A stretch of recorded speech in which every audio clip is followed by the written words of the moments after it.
അങ്ങനെ വിവാദങ്ങൾക്കൊടുവിൽ re edited ആയിട്ടുള്ള Empuraan cinema ഇന്ന് തിയേറ്ററുകളിൽ എത്തുന്നതിന് ഗർഭിണിയെ ബലാത്സംഗം ചെയ്യുന്ന രംഗമടക്കം 3 മിനിറ്റ് വെട്ടി മാറ്റിയിട്ടാണ് ചിത്രം എത്തുന്നത്. ദൃശ്യങ്ങൾ കൂടാതെ ചിത്രത്തിലെ ബാബ ബജ്രംഗി എന്ന വില്ലൻ കഥാപാത്രത്തിൻ്റെ പേരും മാറ്റിയേക്കും. വൈകിട്ടോടെയായിരിക്കും റീ എഡിറ്റിംഗ് ചെയ്ത ചിത്രത്തിൻ്റെ പ്രദർശനം തുടരുന്നത്. നേരത്തെ വ്യാഴാഴ്ചയോടെ പുതിയ പതിപ്പ് എത്തുമെന്ന് വിവരം പുറത്തു വന്നിരുന്നു.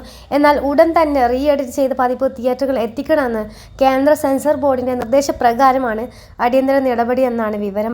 അതേസമയം എമ്പുരാൻ സിനിമയിലെ വിവാദങ്ങളിൽ ലാലേട്ടൻ ഖേദം പ്രകടിപ്പിക്കുകയും പൃഥ്വിരാജ് മോഹൻലാലിൻ്റെ ഫേസ്ബുക്ക് പോസ്റ്റ് പങ്കുവയ്ക്കുകയും ചെയ്തിരുന്നു. എന്നാൽ കഥയൊരുക്കിയിട്ടുള്ള മുരളി ഗോപി വിവാദങ്ങൾ ഇതുവരെ സംസാരിച്ചിട്ടില്ല. സിനിമാ സംഘടനകളും വിഷയത്തിൽ മൗനത്തിലാണ്. വിവാദങ്ങൾക്കിടയിലും തിയേറ്ററുകളിൽ നിറഞ്ഞ സദസ്സിൽ പ്രദർശനം തുടരുകയാണ് ഈ ചിത്രം. സിനിമയുടെ റെക്കോർഡ് കളക്ഷൻ വിവരങ്ങൾ താരങ്ങൾ തന്നെ പുറത്തുവിട്ടിട്ടുണ്ട്. 2019 പുറത്തിറങ്ങിയ ലൂസിഫർ എന്ന ചിത്രത്തിൻ്റെ തുടർച്ചയായ L2 എമ്പുരാൻ മാർച്ച് 27-നാണ് തിയേറ്ററുകളിൽ എത്തിയത്. സിനിമാ സീരിയൽ രംഗത്തെ വിശേഷങ്ങൾ അറിയാൻ ഈ ചാനൽ സബ്സ്ക്രൈബ് ചെയ്യാൻ മറക്കരുത്.